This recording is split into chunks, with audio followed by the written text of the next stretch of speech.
Y bueno, y hoy vamos a hablar de un tema que nos compete a todos como cristianos, la fe. Y me encanta hablar mucho de la fe porque de eso vivo, de la fe, ¿sí? Entonces, y bueno, todos vivimos de la fe. Y le he titulado, a los que les gusta escribir, le he titulado a esta enseñanza una fe tóxica o personas tóxicas. ¿Y esto dónde está? Esto está en el primer libro de Samuel, capítulo 14, versículo del 1 al 6. Primer libro de Samuel, capítulo 14, versículo del 1 al 6. Prenda su Biblia o abra su Biblia o hágase al lado de alguien que tiene una Biblia y la leemos en la autoridad del Padre. Amén. Primer versículo. Y aconteció un día que Jonatán, hijo de Saúl, dijo a su criado que le traía las armas: ven y pasemos a la guarnición de los filisteos que está de aquel lado. Y no se lo hizo saber a su padre. Y Saúl se hallaba al extremo de Gaba, debajo de un granado que hay en Migrón. Y la gente que estaba con él era como ¿cuántos? 600 hombres. Versículo 3. Y Ahías, hijo de Ahitob, hermano de Icabod, hijo de Fines, hijo de Elí, sacerdote de Jehová en Silo, llevaba el efod. Y no sabía el pueblo que Jonatán se hubiese ido. Y entre los desfiladeros por donde Jonatán procuraba pasar a la guarnición de los filisteos, había un peñasco agudo de un lado y otro del otro lado. Uno se llamaba ¿cómo? Subraya esa palabra. Y el otro se llama Sene. Subraya esas dos palabras. Y uno de los peñascos estaba situado al norte hacia Midmas y el otro al sur hacia Gaba. Y dijo pues Jonatán a su paje de armas: ven y pasemos a la guarnición de estos incircuncisos. Y mire la fe de este hombre. Quizá haga algo Jehová por nosotros, pues no es difícil para Jehová salvar con muchos o con pocos. Amén. Una fe tóxica o personas tóxicas. Quiero aquí tocar la vida de dos hombres. Uno de ellos fue el primer rey de Israel. ¿Cuántos se acuerdan quién fue el primer rey de Israel? Saúl. Quiero tocar, vamos a hablar ahorita un momento de la fe de este hombre, de este rey llamado Saúl. Y también quiero hablar de su hijo, un hombre del común, un hombre sencillo, un hombre que no tenía tal vez mucha fama como la tenía Saúl, pero un hombre que solamente decidió creerle a Dios por encima de las circunstancias. Amén. Y para entrar en contexto, entrar ahí en el texto que vamos a estudiar, yo quiero que hagamos un panorama rapidísimo de cómo entra la incredulidad, la duda en el pueblo de Israel. Entonces, ¿qué pasa primero en Génesis? Adán y Eva, ¿qué pasa con ellos? No decidieron obedecer, creerle a su Dios cuando Dios les dijo que no comieran de cierto árbol. ¿Porque de qué? ¿Quién se acuerda qué estaba pasando allí? Porque de cierto morirían. Pero estos dos hombres, la mujer y el hombre, decidieron no creerle a Dios a lo que Él les había dicho. Y empieza ¿qué? La duda, la incredulidad. Y se empieza a entrar la incredulidad en el pueblo de Dios. ¿Qué pasa luego en Éxodo? El pueblo de Dios estaba en esclavitud. Claman ante Dios, le dicen: Señor, ayúdanos, mándanos a alguien que nos liberte. Y Dios envía a un hombre llamado Moisés. Y a través de Moisés Dios saca a este pueblo, y no lo saca como vengan a mí. ¿Sabe cómo lo saca? Con milagros, prodigios, maravillas. El pueblo de Israel iba a atravesar, llegaron a tal punto donde estaba el mar rojo, no sabían qué hacer. Pero Dios les abre el mar rojo en dos para que ellos pasen. Llegan al desierto, en el desierto tenían hambre, ¿y sabe qué hace Dios? Les hace llover maná del cielo. Tenían sed en un desierto, y Dios aún así, en lo sobrenatural de Él, hace brotar agua de una peña, de una roca. Y vemos a Dios que hizo muchas maravillas con el pueblo de Israel. Pero aún así el pueblo de Israel seguía dudando, seguía en incredulidad y pecando ante Dios. ¿Por qué? cuando sube Moisés a hablar con Dios y baja, todo el pueblo de Israel había sacado lo que había en su corazón. ¿Qué estaba haciendo? Estaba apostatando. Se habían olvidado de Dios porque estaban adorando un becerro. Siguiente libro, Levítico. Levítico nos muestra un Dios de santidad. Y Levítico nos muestra cómo Dios a través de su santidad les da ciertas órdenes al pueblo de Israel. ¿Para qué? Para que vivieran conforme a lo que Dios les estaba mandando. Pero el pueblo decide volver nuevamente a pecar y a dudar del poder de Dios. Y Números en su 80%, si vemos el libro de Números, vemos que el pueblo de Israel se encuentra ¿qué? Murmurando, dudando de lo que Dios hace, dudando de los hombres de Dios. Este libro a mí es algo mío. Yo pienso que debería llamarse no Números, sino el libro de las murmuraciones, porque constantemente el pueblo está dudando y murmurando de Dios. La duda empieza desde el inicio. Y mire qué pasa en Deuteronomios. Dios, por amor, ¿sabe qué hace con su pueblo? Tiene que volverles a recordar por segunda vez la ley, porque se les había olvidado. Vuelve y les recuerda la ley. Y por si fuera poco, después de este libro, vuelve y les recuerda que Él sigue siendo Dios, a pesar de que ellos fallen, de que ellos duden, de que ellos hieran el corazón del Padre. Él seguía siendo Dios. ¿Por qué? Porque les abre el río Jordán nuevamente en dos. ¿Y eso qué simboliza? Dios les está diciendo al pueblo: a pesar de que ustedes duden, a pesar de que ustedes no me crean en la grandeza mía, yo sigo siendo Dios. Y les abre el río Jordán. ¿Y por qué cuento esto? ¿O por qué les hablo este panorama del Pentateuco? Porque esto es un espejo para la iglesia de hoy en Latinoamérica. Muchos de nosotros aquí, ¿cuántos no hemos experimentado la gloria de Dios? ¿Cuántos de aquí no hemos experimentado la voz, no hemos experimentado milagros, no hemos experimentado la provisión de Él? Pero aún así seguimos dudando de que ¿será que Dios lo puede hacer? ¿Será que Dios, cuando yo ore por alguien, Dios puede sanar a esa persona? Seguimos dudando de la grandeza, del poder, de la majestad de nuestro Dios. Pero Él sigue siendo eterno. Él sigue siendo todopoderoso. Él sigue siendo el gran yo soy. Amén. Y entrando en materia, el pueblo de Israel decide hacer esto. Ya entrando ahí en el primer libro de Samuel, el pueblo de Israel decide hacer o copiarse de las demás naciones. Decide: a mí me gustaría tener un rey como tienen las demás naciones. ¿Y dónde está eso? Eso está en el primer libro de Samuel, capítulo 8, versículo 5. Y se lo resumo. El pueblo de Israel, en pocas palabras, le dice esto a Dios: Dios, ya estamos cansados de tu gobierno teocrático. Ya estamos cansados de que tú nos gobiernes. Queremos ahora que nos levantes un rey como tienen las demás naciones. Otra problemática: dudaban del poder del gobierno de nuestro Dios. ¿Y cuántos en alguna vez de nuestras vidas no le hemos dicho de esa manera a Dios? Dios, yo solamente te entrego la mitad de mi vida. Yo solamente te entrego la mitad de mi ser. La otra mitad yo la hago conforme a lo que a mí me guste y me plazca. Y muchos, a veces con nuestras actitudes, con nuestra forma de ser, seguimos siendo o escogiendo las cosas de este mundo y no las cosas de Dios.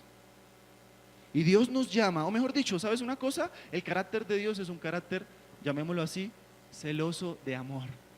¿Sabes por qué? Porque Él te cela 100% a ti. Él quiere todo de ti. Él no quiere la mitad. Él quiere todo de ti. Él quiere que si tú vas a servir, sirvas con todo. Él quiere que si tú vas a evangelizar, evangelices con todo. Él quiere que si vas a orar, evangeliza con todo, ora con Él con todo. Él no quiere solamente oraciones: Señor, gracias por este día, amén, y chao, se fue para su trabajo. Él quiere todo de ti. Y esto nos habla de intimidad también. Amén. Y volvemos, versículo 1 de nuestro texto base. Y aconteció un día que Jonatán, hijo de Saúl, dijo a su criado que le traía las armas: ven y pasemos a la guarnición de los filisteos que está de aquel lado. Y no se lo hizo saber a su padre. Jonatán, dice la Biblia, o qué estaba pasando allí. Resulta que el pueblo de Israel se encontraba con 600 hombres. Ellos estaban en una montaña. Allí se encontraba Saúl, Jonatán, 600 hombres y un criado. Y ellos tenían que ir a enfrentarse con una nación o con una ciudad o con un pueblo llamado los filisteos. Y ellos se encontraban en un campo donde tenían que pelear. Y la Biblia, después de ese capítulo, dice que habían más de 1000 filisteos al otro extremo. Estaban sobre una montaña y ahí en esa montaña dice la Biblia que había una guarnición, un lugar donde ellos vigilaban. Y antes de subir a esa guarnición, dice la Biblia nuevamente, que habían 2 peñascos que eran muy agudos, o 2 caminos, uno que se llamaba Voces y el otro que se llamaba Sene. Así que todo israelita que quería ir a pelear contra ellos o que se iban a enfrentar, tenían que atravesar por estos peñascos. Por eso ellos casi no iban a pelear. Y también Saúl tenía miedo de ir a pelear porque los filisteos eran expertos, o llamémoslos así, nerdos en todo lo que tiene que ver con el hierro. Fabricaban las mejores espadas. Y Saúl tenía miedo de eso. Pero vemos un hombre que se levanta a creerle a Dios, así tuvieran las mejores espadas, las mejores bazucas, los mejores láser, las mejores bombas nucleares, se levanta a creerle a Dios y sale de su comodidad. Y sale y se lleva solamente a un criado.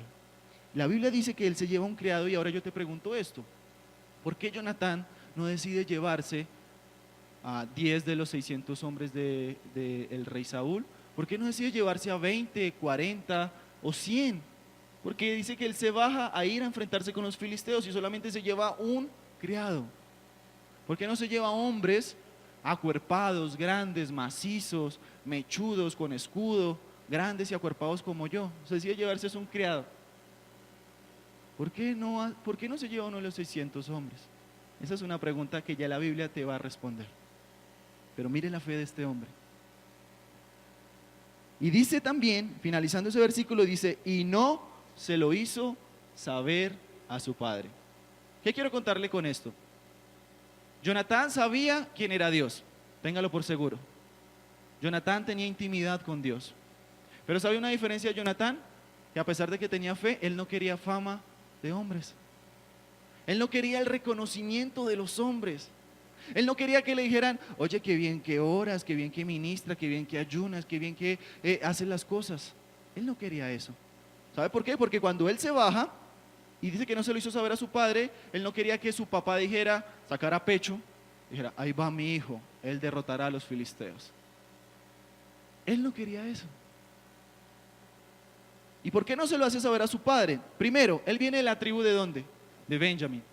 Ya conoce la ley. Un niño israelita a la edad de 12 o un judío a la edad de 12 años ya tiene que saberse todo el Pentateuco. Y Dios en Deuteronomio ya estaba especificando a qué tenía que hacer. Ya conocía la ley, ya conocía la palabra, así que era tiempo de actuar en fe. Hoy día muchos de nosotros no actuamos en fe porque se nos olvida que dice la palabra. No la colocamos en práctica, no la vivimos, no la experimentamos. Y es tiempo de que la iglesia entienda de que es tiempo de colocar y vivir esta palabra. Amén. De eso se trata la fe. Creerle a Él. Así los médicos, así la ciencia, así, con mucho respeto a los médicos, así cualquier dictamen que saque hoy día el ser humano, Dios sigue siendo el primero a pesar de. Amén.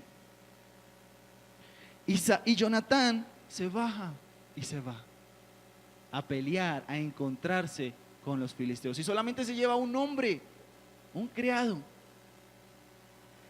Otra cosa que quiero resaltar acá, Jonatán solamente quería hacer algo. Porque cuando él se encuentra con David, dice la Biblia que él se encuentra con David y estrecha su mano. Déjeme la manito. Él estrecha su mano y hacen un pacto, un compromiso. Hacen un pacto de amistad. Ahora te pregunto, ¿quién le reveló eso a Jonatán? Dios. ¿Y cómo hizo Dios cómo hizo Jonatán para saber eso de Dios? intimidad. Tu intimidad te va a llevar a nuevos niveles de fe en Dios. Ahora, te digo una cosa. ¿Tú quieres ser usado por Dios? ¿Quieres conocer la voz de Dios? ¿Quieres conocer su voluntad? Pasa tiempo de intimidad con Él. No hay otro secreto más. Y ese fue el secreto que usó Jonatán. Por eso estaba tan confiado que Dios le iba a dar la victoria. Ahora te digo una cosa. Tú dices, Señor, yo veo ciertas personas que son usadas por ti. ¿Yo cómo hago para hacer eso? Te digo una cosa. Yo leía un libro, en ese libro decía una frase que Dios me dijo, esto es lo que yo necesito de ti. Y Dios me decía esto, es que yo no tengo personas favoritas. ¿Sabe qué es lo que tengo yo? Personas íntimas. ¿Quieres ser un íntimo de Dios? Pasa tiempo de calidad en la intimidad con Él. ¿Quieres ser íntimo de Dios? Pasa tiempo en su palabra, en oración con Él. Y verá que tu fe va a empezar a crecer. Amén. Y saldrás de lo tóxico. Y ahora quiero tocar cómo se había vuelto este rey Saúl y había contaminado, había intoxicado a todas las personas. Mire, versículo 2. Y Saúl se hallaba al extremo de Gaba, debajo de un migrón, debajo de un granado que hay en Migrón. Y la gente que estaba con él era como 600 hombres. Mire, el rey Saúl se volvió un rey soberbio, orgulloso, cómodo, e intoxicó e hizo pecar al pueblo. Y no solamente hizo pecar al pueblo, trajo duda al pueblo de Israel. ¿Por qué? Dice la Biblia que Saúl se encontraba debajo de un granado. Él se encontraba antiguamente estudiando en el oriente, en el tiempo de Palestina. Los granados crecían de una forma que le daban sombra a las personas. Un honguito, llamémoslo así, o un sombrero volteado, ¿sí? Ese es un granado, así antiguamente crecían los arbustos en la parte de Palestina. Y este rey se encontraba así, mire, sentado debajo de la sombra, que le soplaran, que le llevaran uvitas, vinito. Pero le hago una pregunta, ¿dónde tenían que estar los reyes antiguamente en las guerras? Al frente, llevando la batuta, llevando la antorcha, dirigiendo al pueblo. Siempre el rey estaba frenteando, siempre iba adelante. Pero este rey se acomodó a las circunstancias. Le dio miedo de los filisteos y se acomodó. Primero, no tenía el vidente de la época. Segundo, ya estaba dañando su relación con Dios y estaba ¿qué? Confiando en sus fuerzas. Una persona tóxica o un cristiano tóxico es una persona que confía en sus propias fuerzas. Un cristiano tóxico es una persona que hace lo que a él le parece y no hace lo que dice o la Biblia te está mostrando. Eso es un cristiano tóxico. Y no solamente ese cristiano tóxico, ¿sabe qué hace? Intoxica a los demás con su mal ejemplo. Y eso hizo este rey. Mire qué más hizo este rey. Vaya al capítulo 13 del primer libro de Samuel, verso 12. Dice la Biblia que este rey dice que se esfuerza por ofrecer holocaustos a Dios. ¿Cómo así? En la época que estamos hablando aquí, el único que le correspondía ofrecer holocaustos a Dios, ¿sabe quién era? El vidente de la época. ¿Y quién era el vidente de la época? El profeta de la época. ¿Quién se acuerda? Samuel. Samuel le correspondía ofrecer holocaustos a Dios, no al rey. Pero el rey dice que se esfuerza, que lo hace en sus propias fuerzas, no bajo la voluntad de Dios. Se esfuerza por querer ayudar a Dios para que le diera la victoria. Y a raíz de eso lleva al pueblo de Israel a pecar, porque él era una autoridad sobre el pueblo. Amén. Dio mal ejemplo. Y no solamente dio mal ejemplo, se acomodó a las circunstancias. Se volvió orgulloso. Yo soy el rey de Israel y ¿quién contra mí? Yo hago lo que a mí se me antoje. Se llenó de soberbia. Iglesia, tengamos cuidado de que estas cosas, de tratar de hacer las cosas a nuestra manera y no buscar primeramente la voluntad de Dios, como dice Mateo, más buscad primeramente el reino de Dios y su justicia. ¿Y qué más? Eso nos habla de intimidad y de darle el primer lugar a Él. Pero muchas veces nosotros, por tratar de esforzarnos en nuestras propias fuerzas, nos estrellamos. Y no solamente nos estrellamos, lloramos a causa de eso. Y este rey trajo lágrimas al pueblo de Israel. Amén. Versículo 3. Y aquí te va a describir por qué Jonatán se lleva a ese criado. Allí te lo describe la Biblia. ¿Por qué Jonatán se lleva a ese criado? Mire cómo empieza. Este criado se llamaba Ahías. En hebreo, ¿sabe qué significa ese nombre? Hermano de Jehová. Ya ahí solamente tiene mucho peso.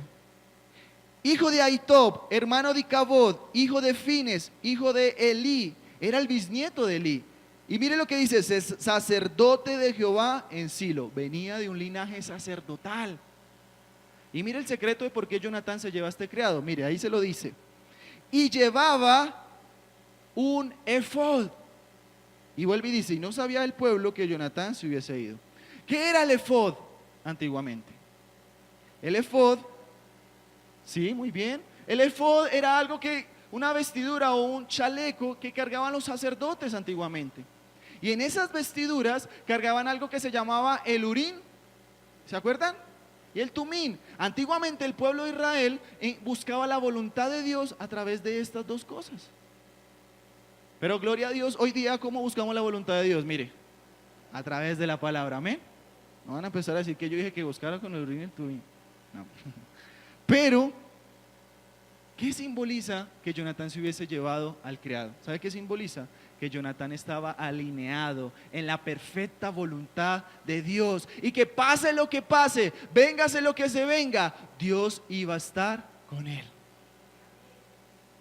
De eso se trata la fe. Creerle a Él y obedecer. Creerle a Él como si las cosas estuvieran hechas. Y Jonatán ya sabía de que Dios le iba a dar la victoria. Desde el momento en que se baja de la montaña para irse, ya sabía que Dios le iba a dar la victoria. De eso se trata la fe, iglesia. Así que Jonatán llevaba la voluntad de Dios. Eso significa ser creado. Jonatán llevaba la voluntad de Dios. Así que nosotros debemos buscar la perfecta y la más buena y agradable voluntad de nuestro Dios. Preocupémonos por eso. Démosle el primer lugar a Él. Amén. Y versículo 4. Ahora Dios iba a pasar por un proceso a Jonatán para saber si en realidad tenía fe o tenía una fe de chocolate que se derretía al instante. Y aquí quiero hablar de los procesos de Dios, porque son procesos a veces muy agudos. ¿A cuánto les gustan los procesos? Y aquí quiero contarles algo. Mire que dice la Biblia que Jonatán se baja de la montaña, se lleva a su criado. Y dice ahora que se encuentra ya llegando a la montaña donde están los filisteos. Dice que había una guarnición, un lugar donde ellos vigilaban que no fuera a venir ningún israelita.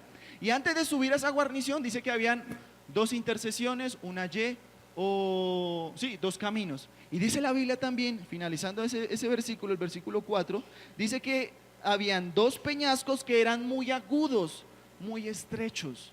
Y uno de esos peñascos se llamaba, ¿cómo? Boses, y el otro Sene. Mire, escriba ahí. Boses significa en hebreo un lugar o un camino resbaladizo. Si Jonatán se iba a subir por ese camino, ¿sabe qué iba a pasar? Se iba a resbalar, era algo muy inclinado. Y antiguamente ellos no tenían como la tecnología de hoy para escalar ni nada de eso. Se iba a resbalar, no iba a poder subir. Y Sene en hebreo significa un lugar y un camino espinoso. Estudiando ese camino, dice la Biblia, dice en los estudios que los caminos, ese camino de Sene tenía espinas de casi 1 metro de largo. Así que sí, y dice la Biblia también que eran muy agudos, ¿se acuerdan? Así que él no podría atravesar vertical, tendría que hacer horizontalmente. Y si se espinaba, se iba a desangrar automáticamente. Allí no había la tecnología que tenemos hoy día, que llame una ambulancia, llame un helicóptero, por WhatsApp, papá, me estoy desangrando. No había nada de eso. ¿Sabe qué pasaba? Si lo cogían las espinas, automáticamente se iba a desangrar. e iba a morir. Así que Jonatán tenía ahora dos procesos de Dios, dos lugares por donde caminar, pasar. Y con esto quiero contar dos testimonios con respecto a voces y a Cene. Voces.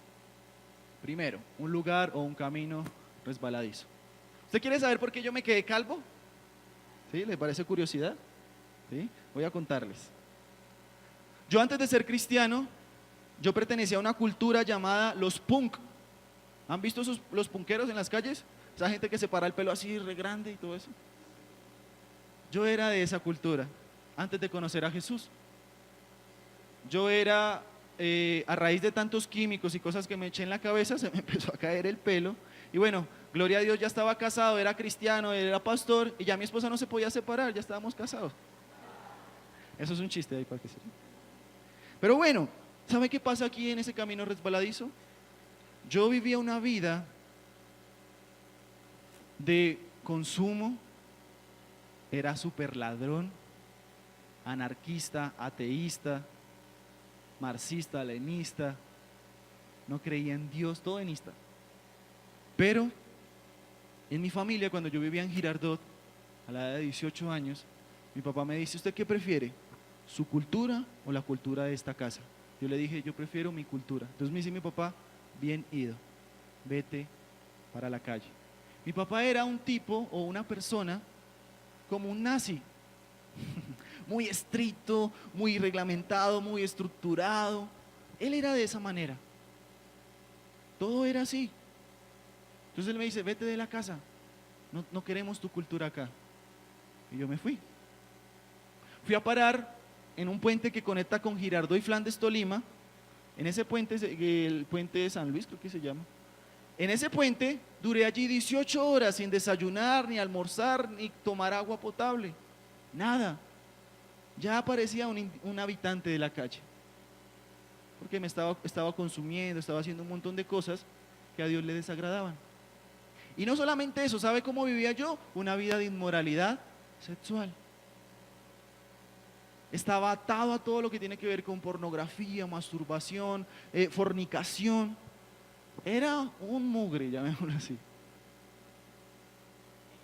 Y estando allí, y quiero hacer la cuña de las personas, la importancia de salir a evangelizar. Estando allí, debajo de ese puente, llega una señora y se va acercando y se va acercando poco a poco a mí. Y me dice esto: ven que nosotros te amamos. Ven que hay un Dios que te da una segunda oportunidad. Cuando esa señora me dice eso, yo que no creía en Dios, algo dentro de mí me tocó el corazón y yo dije: voy a obedecer. Le levanté la mano y ella me llevó a mi casa. Yo, de la edad de que tengo memoria, a la edad de 7 a la edad de 18 años, yo nunca había experimentado un abrazo de un papá machista, de un papá yo soy el hombre, un papá de amor. Nunca lo había experimentado. Cuando yo llego a mi casa, me llevan, mi papá sale y me dice esto: bienvenido, hijo, te amamos, y me da un abrazo. Cuando él hace eso, yo en realidad dije: en verdad existe un Dios. Porque yo que iba a saber que esta persona tan orgullosa, tan hombre, tan una roca, era un muro sin sentimientos, iba a darme ese abrazo.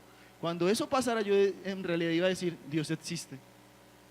Cuando eso pasa, Dios cambió la atmósfera y empiezo a asistir a la iglesia. Empiezo a ir a una iglesia, Dios comienza a cambiar mi vida, pero habían ciertos hábitos ocultos en mi vida, de mi vida pasada, que me hacían resbalar. Yo venía a la iglesia y levantaba las manos, adoraba a Dios, oraba, iba a mi casa, oraba, pero a las 12 de la noche o en medio de la televisión, del internet, me resbalaba en hábitos ocultos de inmoralidad. ¿Ustedes han visto Terminator? ¿O son muy cristianos, no ven televisión? ¿Sí? ¿Sí han visto Terminator? Yo era peor que Terminator. Sí, era masturbator. Sí, literal. Vivía atado a esto. Vivía atado a la pornografía, a la masturbación. Vivía atado a ver mujeres y desnudarlas en mi mente, a la maquinación, a la lascivia. Y iba a la iglesia. Y en mi iglesia, en Girardot, se enteraron que yo sabía tocar instrumentos, que tocaba la guitarra, tocaba guitarra eléctrica, tocaba en una banda antes en Girardot. Y ¿sabe qué hicieron? A los 6 meses me subieron al altar y tocaba y ministraba al pueblo, y todo el pueblo así. Y yo también, con las manos, tocaba y ministraba al pueblo. Y con esas mismas manos que tocaba y adoraba a Dios, iba y me resbalaba en mi casa. Iba y caía en hábitos ocultos. Ahora te pregunto, bueno, antes de preguntarte, para salir de esto, tuve que ser radical. Radical y cortante con todo esto. ¿Por qué entendí eso que tenía que ser radical? ¿Sabes una cosa? Yo entendí que Satanás, el Chucky, el Patas, como lo quieras llamar, él también es radical con nosotros. ¿Sabes por qué? Porque él no dice, ay, saliste de 40 días de ayuno, hoy no te voy a hacer pecar. Dice la Biblia que él está como león rugiente esperando ¿a quién? Devorar. Así que no está descansando, está esperando el momento para hacerte resbalar.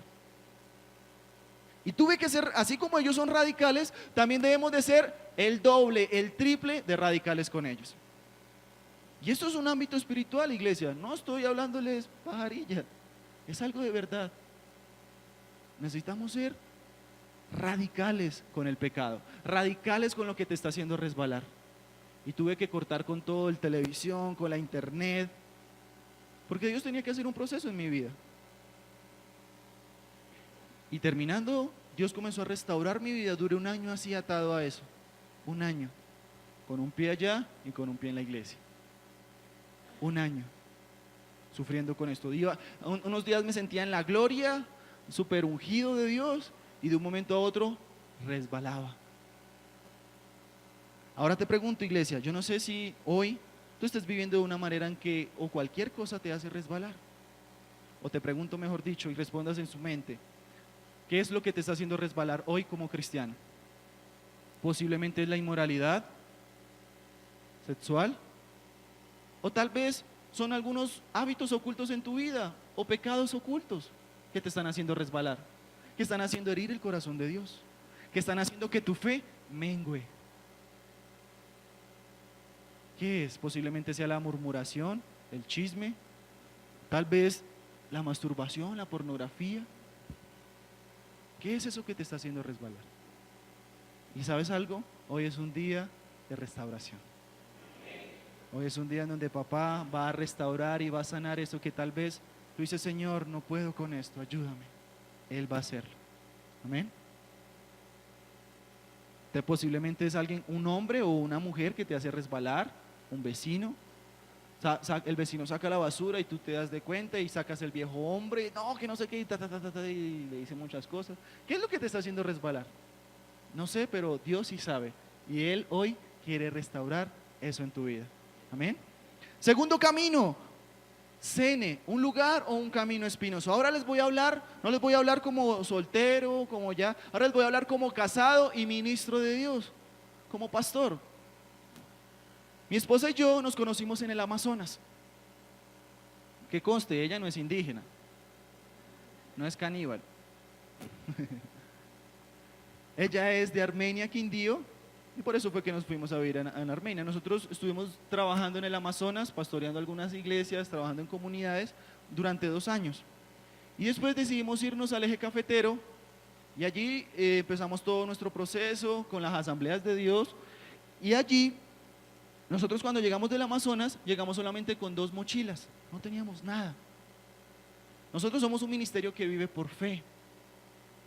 Nosotros, nadie, absolutamente nadie nos paga mensualmente por lo que hacemos. Todo lo que hacemos lo hacemos por pasión, llamado y vocación de Dios. No tenemos ni siquiera un americano que nos apoye mensualmente, nada, todo lo hacemos es por fe. Y resulta que en ese momento, yo les cuento algo, mi esposo, comenzamos a vivir en una pieza como ministros, y yo era estéril. A mí me operaron muchas veces de varicocele, hidrocele, un montón de cosas, y el doctor me dice, de ahora en adelante usted no va a poder tener hijos. Cuando él me dice eso, yo temblé un poquito, yo dije, Señor. Y bueno, yo estaba confiado en mi matrimonio, y resulta que a Dios no le plació, no quería que yo fuera estéril. ¿Y sabe qué hizo Dios? Nos mandó un hijo. Y estando en mi esposa en embarazo, Dios comenzó a proveernos todo. Y después mi esposa en el 7.º mes, les cuento a las que tienen hijos o hijas acá, que son mamás, la esposa en el 7.º mes o en ciertos meses empieza con algo que se llama antojitos. ¿Sí les ha pasado? Y mi esposa me dice a mí, amor, estábamos cenando y me dice, amor, estoy antojada de una pechuguita en salsa. Cuando ella me dice eso, yo me puse blanco. Porque preciso allí en ese momento estábamos pasando por, la familia estaba pasando por un momento súper espinoso. Se me hizo una papa aquí para contestarle a mi esposa, una papa de espinas, que no podía ni bajar ni escupirla. Porque no sabía decirle a mi esposa, amor, ni siquiera tengo 100 pesos en mi bolsillo para mañana ni siquiera desayunar. Y te digo una cosa, tú como hombre, como sacerdote del hogar, como responsable de tu hogar, que Dios ha puesto, tú eres responsable por los alimentos, no solamente por los alimentos, por la vida espiritual de tu esposa, de tu familia y para proveer. Y ahora yo no sabía cómo decirle a mi esposa, amor, no tengo para mañana para desayunar. Y no le dije. Ella se acuesta, oramos y yo voy por fe a mirar la nevera. Cuando voy y miro la nevera, la abro y solamente había escarcha en esa nevera. Solamente había hielo, literal. Voy y miro la alacena y nada tampoco de alimentos, ni siquiera huevos. Y yo, Señor, y voy a llorar a mi sala. Bueno, si se puede llamar sala.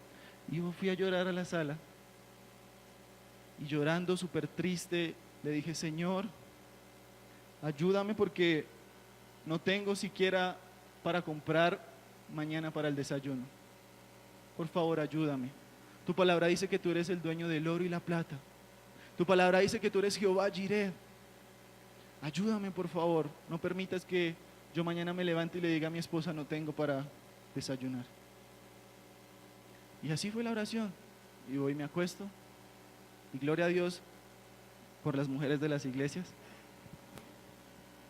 Y los hombres también. Y una mujer de mi iglesia llega a las 8 de la mañana al otro día a golpear. Pero duro. Y bueno, las mujeres cuando están en embarazo duermen mucho, así que ella no se paró a abrir. Yo me paré a abrir. Y cuando yo voy y abro, esa señora estaba con una cara de ponqué impresionante. Y me dice esto, Jordi, desde ayer no he podido dormir, desde ayer no he podido dejar de pensar en ustedes. Y no he podido dormir ni siquiera solo pensando en la familia González, Y yo le dije, ¿qué pasó? ¿Qué le dijo Dios? Y él me dice esto, tenía en su mano izquierda un portatransparente ahumado. Y en su mano derecha traía un costal. Y me dice, Dios me dijo que le trajera esto. No sé, pero yo quise obedecer. Puede sonar ilógico, pero Dios me dijo que le trajera esta pechuga en salsa. Cuando yo la abro, yo dije, Señor, me lagrimé ahí al instante. Y por si fuera poco, de su mano derecha nos da un costal lleno de mercado. Que como éramos dos y medio, porque venía el niño, nos alcanzó para un mes. Y dice, yo ya me iba a entrar y me dice ella, espere un momento, y saca de su mano una ofrenda.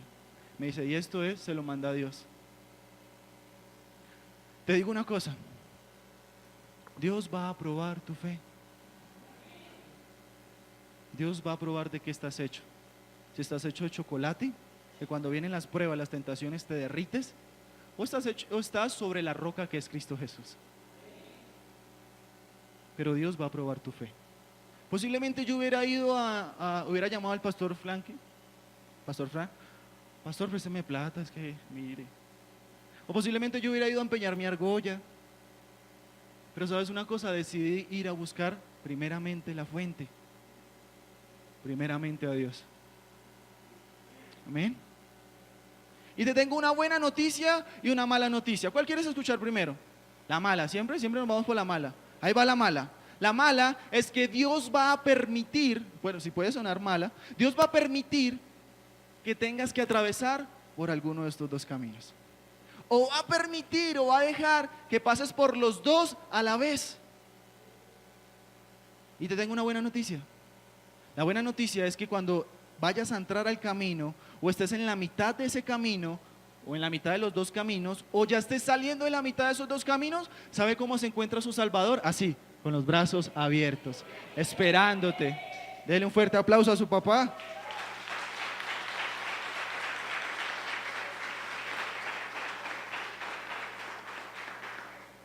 Él enjugará toda lágrima, tu dolor, tu tristeza.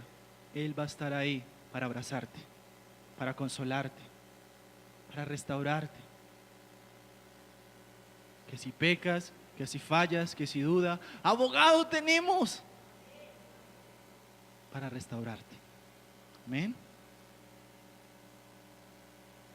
Así que Dios está contigo y Él murió con los brazos abiertos para que hoy día la iglesia no siga más de brazos cruzados, para que la iglesia camine en fe, viva en fe, actúe en fe y haga como hizo Jonatán.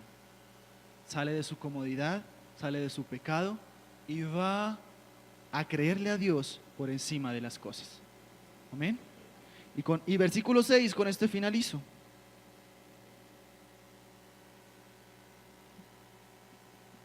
Dijo pues Jonatán a su paje de armas: ven y pasemos a la guarnición de estos incircuncisos. Quizá haga algo Jehová por nosotros. Mire lo de la fe de este hombre. Pues no es difícil para Jehová salvar con muchos o con pocos. Jonatán creía en Dios. Jonatán sabía que Dios le iba a dar la victoria. Jonatán sabía que véngase lo que se venga la muerte, la enfermedad, las dificultades, la falta de recursos, él iba a colocar su mirada en Jesús, iba a colocar su mirada en Dios. ¿Y sabe qué pasa con este hombre porque le cree a Dios? Este hombre se baja de esa montaña, atraviesa por alguno de estos dos caminos y ¿sabe qué hace? La fe de los imposibles. Sube a la guarnición y como los filisteos no esperaban que ningún israelita atravesara por estos dos caminos, Jonatán entra por las espaldas de los filisteos y los derrota. ¿Y sabe qué hace? Hace señas para que todo el ejército de los 600 hombres y Saúl vinieran al encuentro de Jonatán. Y este hombre, solamente un hombre que se decide creerle a Dios, provoca un gran avivamiento. Una gran derrota, se derrotan a casi más de 1000 filisteos a causa de un hombre que le creyó a Dios, un hombre que se decidió salir de su comodidad, un hombre que le creyó a Dios por encima de las cosas, que sabía que si tenía tal vez un pecado o hábito oculto, Dios lo iba a restaurar, que si estaba pasando por alguna necesidad, Dios le iba a ayudar, porque Dios salva, porque Dios es eterno, porque Dios es todopoderoso. Y él se levantó a creerle a él. Amén. Colóquese sobre sus pies. Oremos.